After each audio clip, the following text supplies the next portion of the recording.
ನಮ್ಮ ನಮ್ಮ ಹುಡುಗ ತೋರಿಸಿದ್ನ ಕರ್ಕೊಂಡು ನಮ್ಮ ಅಕ್ಕನ ಮಗನೇ. ನಾವು ಡ್ಯೂಟಿಯಿಂದ ಬಿಸಿ ಆಗ್ಬಿಟ್ಟಿದ್ದೋ, ಅಣ್ಣವರು ಸಿಕ್ಕಲಿಲ್ಲ. ಈ ಗೊತ್ತಿಂದ ಈ ಬೈಕ್ ನಿಂತಿರೋ ಜಾಗದಿಂದ ಆ ಬೇಲಿ ಲಾಸ್ಟ್ ಡೆಡ್ ಎಂಡ್. ಇದು ನಿಮಗೆ ಅಲ್ಲಿ ಬೇಲಿ ಮರಗಳು ಕಾಣ್ತಾ ಇದೆಯಲ್ಲ, ಅಲ್ಲಿವರೆಗೂ ಡೆಡ್ ಎಂಡ್.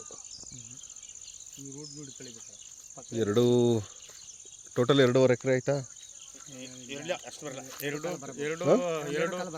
ಒಂದು 2 ಕಾಲು. ಆಮೇಲೆ ಇದು ಮಧ್ಯ ಒಂದು metalling road, government metalling road. ಇದು ಇದರಲ್ಲಿ 2 ಪಾತಿ ನಿಮ್ಗೆ ಸಿಗುತ್ತೆ.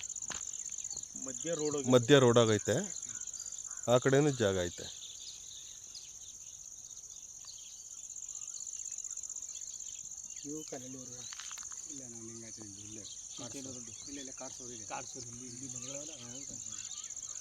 ಸುಮಾರು 20 ವರ್ಷ ನಾವೇ ಮಾಡ್ತಿದ್ವಿ.